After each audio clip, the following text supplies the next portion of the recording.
We are survivors of the war. We come back to you, our people. And we are survivors of the war. We shared to wait you back.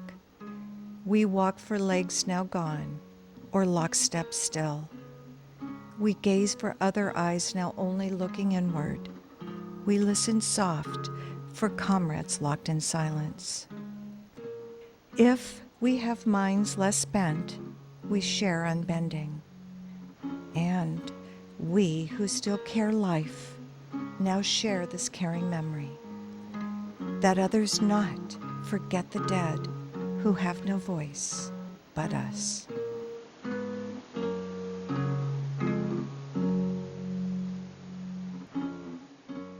So back to Kaepernick. And if you ever get a chance to watch this, I'm going to send you a copy of this DVD. Probably won't get to you because somebody has more important things to do.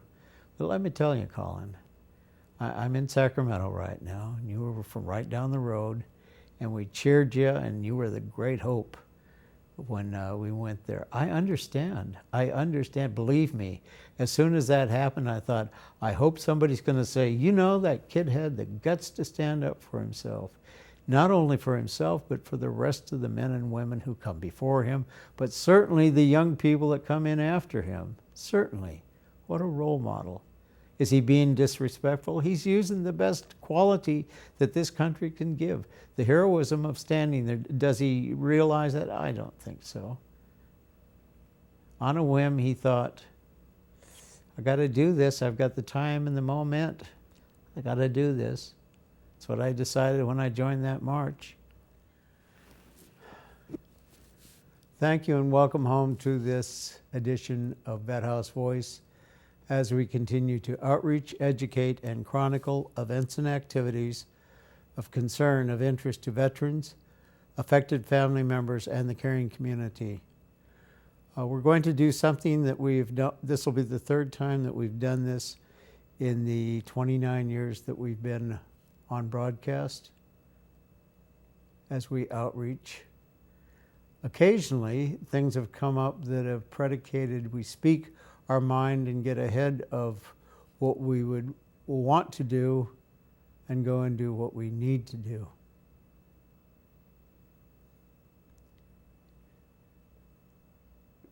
In the past, Vet House Voice would share mainly recording the veterans' history, the family's reaction, and the community involvement.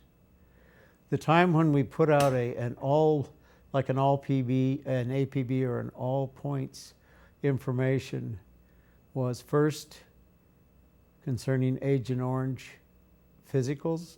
They were mandatorily set up. They were advantageous to the veterans and the families, and they were the burden of the entire community. And the second time when the VA, especially Dr.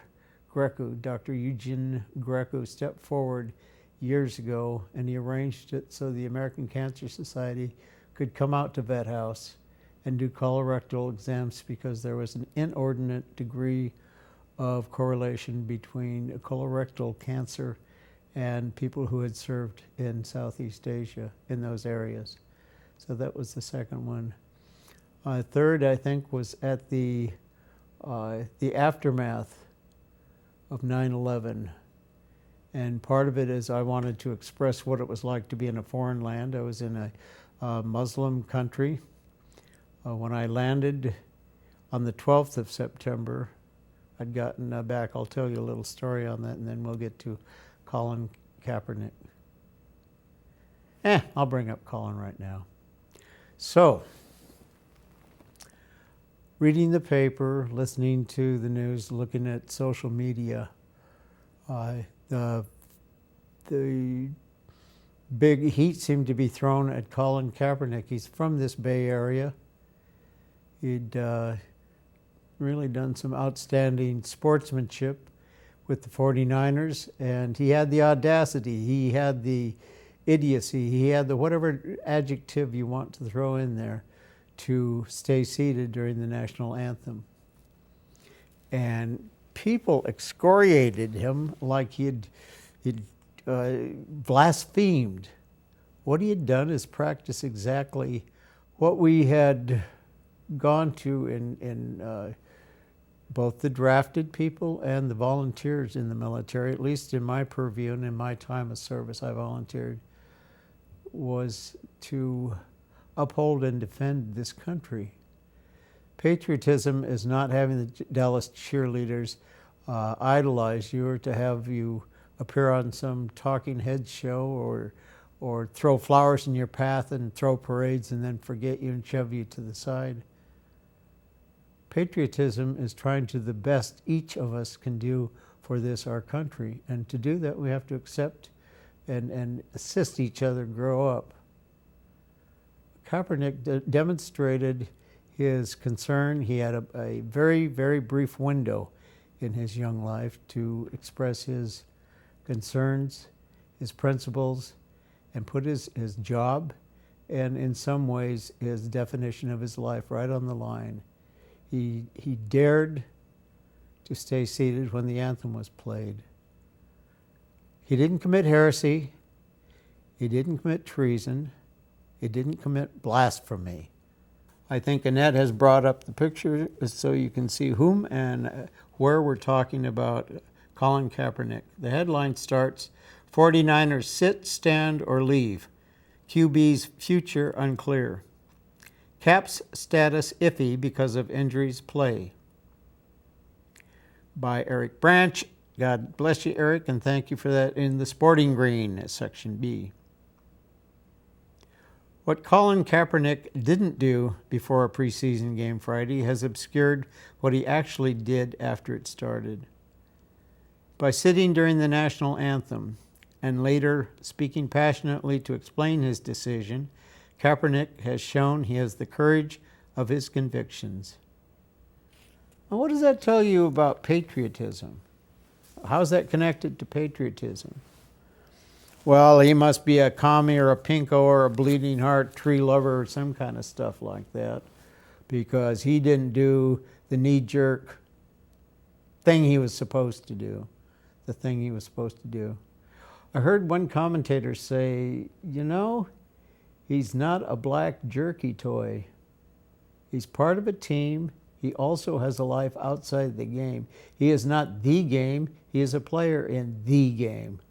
We are citizens in this country. We are not the citizen of the country. So what I'm going to discourse on is a bit on the denigration of an individual for practicing what the Constitution outlines, the freedom of speech, what the reaction is, what are some of the motivations for the anger, and what some of the motivations for actually doing that activity. Part of it has to do with biraciality. Part of it has to do with a history of segregation and blackophobia. Part of it has to do, we've inordinately let athletes and athleticism define what this country is. We're not a bunch of athletes. We're not a bunch of nerds or geeks. What we are is men and women who live in a country called the United States of America.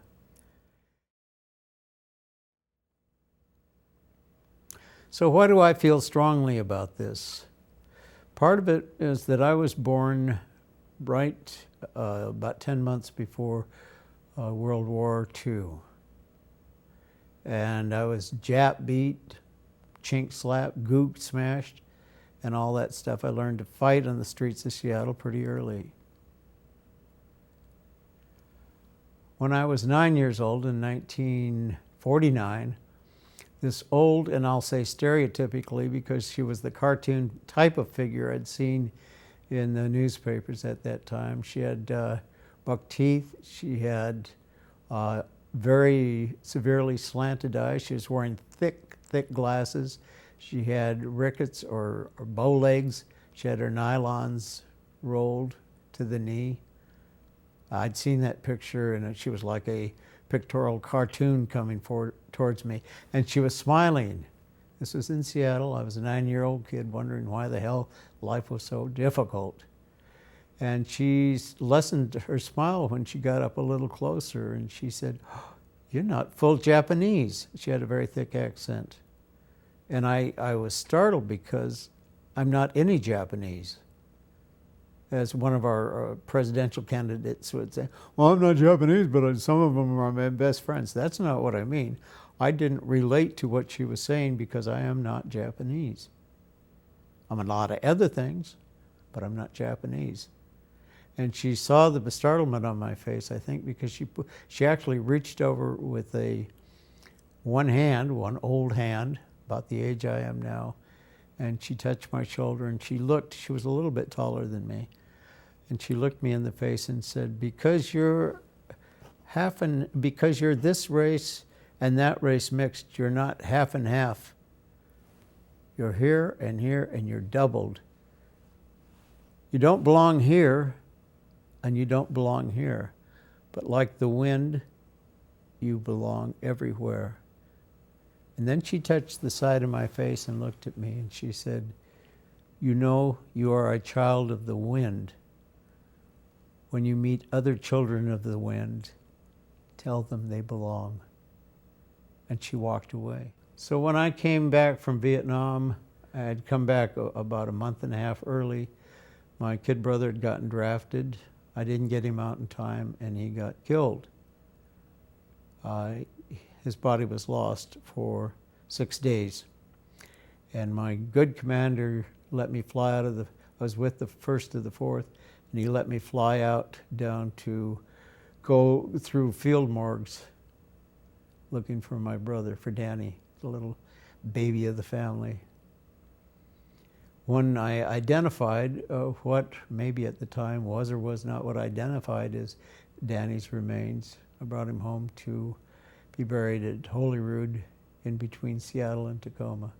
He was 19 years old, and for some of you idiotic political juggernauts who think the Purple Heart is a joke or something to want, sort of like a fraternity pin, Danny came home in his body bag inside the aluminum box, and he had a Purple Heart.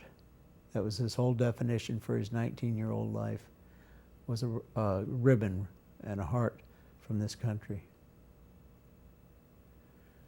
I went outside the Fort Lewis.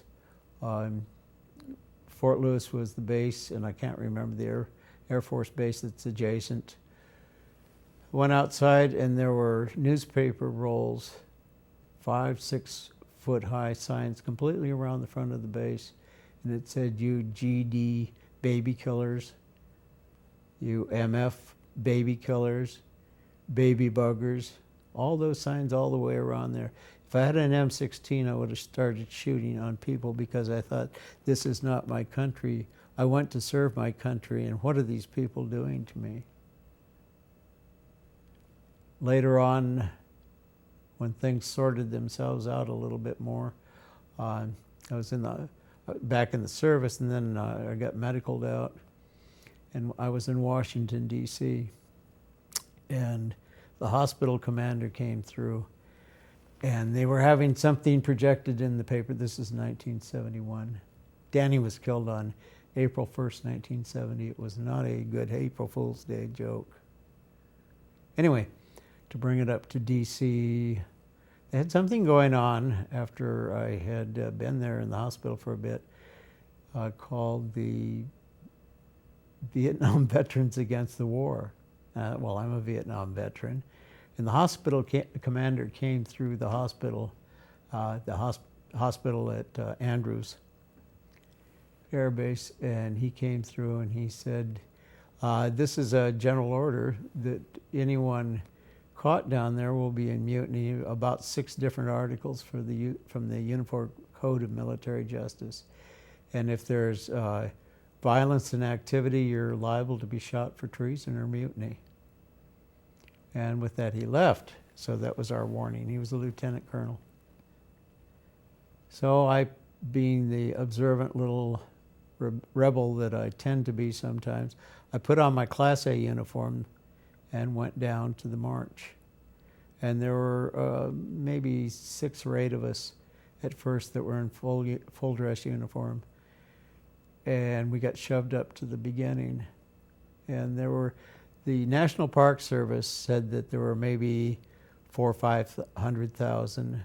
I've been to that reflecting pond, Lincoln's Memorial, that whole area in the Capitol, and I believe the West Coast paper said maybe up to 700,000 people were marching and demonstrating. As I say, the only reason that we stopped was not because of somebody shooting at us or anything. It was because of an old woman standing there with her pork pie hat on, smoking a cigar. Her name was Bella Absa, God bless her, from Brooklyn. And she was out doing what I thought was a Groucho Marx impression. She's, because we were all standing there pissing on the United States Capitol ground. Were we being unpatriotic? My God, we were protesting the barbarian activities that were killing people for no reason. So I got caught up in that memory. The last tag I'd like to put into that before I drop that Veterans March Against the War was that first when I got down there, when I got down to the staging area, I saw this goofy looking guy. He had on a Beatles wig, and you could tell he had white sideburns. If you're not in the military, you don't know what that means. It's like cut right close to the skin. But he had this Beatles wig on, and he had a kind of a broken down boonie cap on, and old slouchy sort of hippie clothes with a faded combat jacket. And I looked at him and I went up and I said, "Colonel, you're here." And he looked at me. He looked me straight in the face and he said, "Yes, I am, Sergeant." I had to remember, and I have to remember, first, I'm a man. Then I'm an American. And then I'm an officer. And my job is I'm a doctor. And we're here in case anybody needs medical help. And he said, "You see those kids over there?" He said, "Those doctors and those nurses and those corpsmen and those medics, they're all here in case we need them." They were carrying the little ditty bags. If you're in the military, you know what ditty bags are, what you carry your ditties in. And I put my shoulders back and I put my head up straight, and I thought, that's what I'm fighting for. That's what I was fighting for, so that we'd make a difference, and in the end, make something a little better and make ourselves a little better. So what does all of this have to do with Kaepernick? I remember about the time that the draft was really getting into heyday, they had this guy, his name was Muhammad Ali, and don't tell Trump, but he was a Muslim. And they had this guy, Muhammad Ali, and he had refused or declined to go to join the service as a conscientious objector. People said he was a chicken shit. People said he was a coward. He was a do-nothing. The guy was a heavyweight champion of the world. Didn't fear a whole lot of stuff. What he said that got my attention, me and my brown yellow skin and my slant eyes, he said, "You know, I ain't never heard no Vietnamese call me nigger." And I thought, wow. And he's standing there in danger of being shot and losing his income, losing his profession, losing his right to be in the country because he's standing up for something.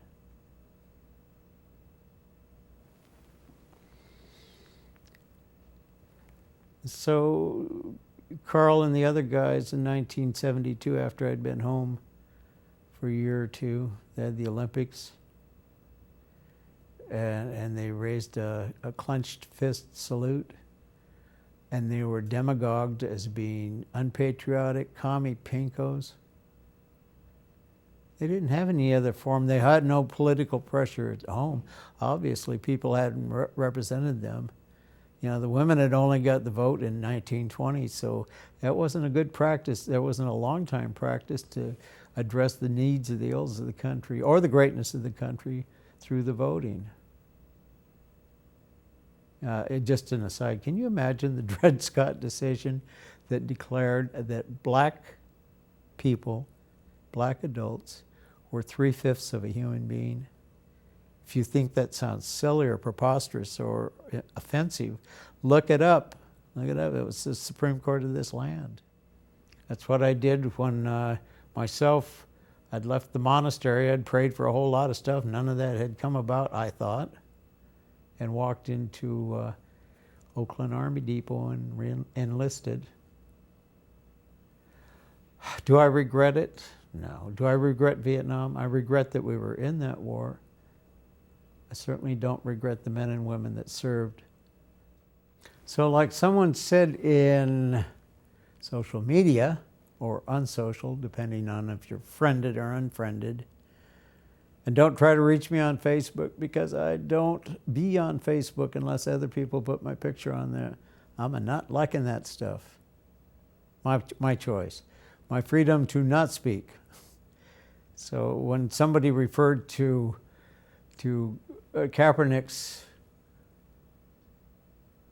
effort and behavior, stood up for him and said, he's not just another black jerky toy. I understood that because I understand what biracial means. You know, some of the silliness that we have in words hurts people. You know, to talk of Obama as the first black president's not accurate. What's accurate is he's the first mixed race president. And those of you who like to read history, go back to before the Dred Scott decision. We needed cheap, free, we being this country, needed free, cheap labor. And how do you get it? You religiously, read some evangelical crap from those times.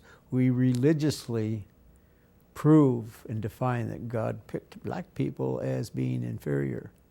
So if white people, which I'm a bit but not most, if white people define themselves as the top of the heap, you know what, the darker you get, the bottom of the heap you go. And if you can justify that crap through some theological legerdemain and really start believing it, or at least teach it to the simpletons that can believe it, then you can justify slavery. Another human being at your whim, will, and command, and you can sell their kids, you can sell them, you can do anything you want, because nobody's got the right to infringe on you when you buy your property. You can whip your horse, shoot your dog, crash your car. You can do that with a slave. And so over the years, we've evolved as a country. What we're doing right now is not feeling a whole lot of good. That's because we got growing pains. Look at this election, my God. Under it runs a big, big river of racism. Why do I say that? What's worse than a broke down white man? Well, a broke down black man. What's worse than a broke down black man? A broke down black woman. What's worse than both of them? Well, a broke down foreign black man or black woman. What's worse than them? Oh my God, the evils of it all. That inbreeding, that interbreeding. Oh, that's terrible. So if you see somebody mixed race, that's just terrible. What did someone say? Use the word mongrel? Use the word mongrel for our president because he's mixed race. That's not what they say in genetics. They say, oh, that's a hybrid. We get more of the good benefit and less of the bad side benefit. The hybrid. And yet people called our president in 2015, 2016, a mongrel. And I read, this was in the newspapers because I didn't see it on social media, that one of the people in the same profession as Colin Kaepernick said, black, I didn't even know he was black. And then somebody made an aside or a crack about him being mixed race or hybrid or whatever, but it was something in the derogatory term. And if you look at it, if he was castigated for that, then you can probably look at his religion and say, well, that's kind of bad too. And there must be some other defects. Oh, I know. He was adopted. Oh my God, he must have been a result of this, that, or the other thing. NPR, National Public Radio, had a series on a couple days ago that included a statement by a person who had been adopted, very successful in the media industry. He said he was raised by a very loving mom and dad, and he said he always had a wondering spot, sometimes by definition, because this person went to school and the first thing he did in show and tell in the first grade was say, "and I'm adopted," and kids didn't know if that was a value judgment or bad or good, so they had to have it explained. Quite often that it's explained as less than or not as good. And people grow up with that peer pressure, that innuendo of defect. Anyhow, so, and I looked at it and I remember when I grew up in the projects and the way I was raised, and I used to pray, oh, if there is a God, please let me have been adopted so I could find my real parents. So that Colin has parents that are truly parents, not just genetic producers. I think that's swell. So should we bag him about being adopted? Probably not. Should we? Alexander Hamilton, by the way, was a bit of that. I don't know about the ethnicity, but I do know about the status of being born. I judge all the time. I think everybody does. You take a left turn or a right turn, or you slam on your brakes. That's a judgment. And when I want to judge something to see if it's beneficial or detrimental, I sort of make a list on the left side, the pluses, and the right side, the minuses. And I'm looking at the commonality, not the differences, but the commonality. And Kaepernick has got my salute, my own salute, my earned salute, because he found out something about himself and stood up and said, if you don't like me, pay me more. And if you still don't like me, give me more. You have to accept me or change me or eliminate me. And if you can't do that, this is the best I can do, and this is the best I am. Does he play football well? I got to see how his injuries are holding him back. Does he do humanity well? Yeah. If I'm sure that your parents told you this, Colin, but from an old veteran who has lived, I'll be going on to the 8th decade pretty soon, I will tell you, looking at your picture, looking at your story, and at the height of fame and the sadness of fall, or whatever they're calling it, there are a lot of us, men and women, who have served this country in the uniform of this country, and pretty unanimously we say, we love you, son. We're proud of you. You've done a good job.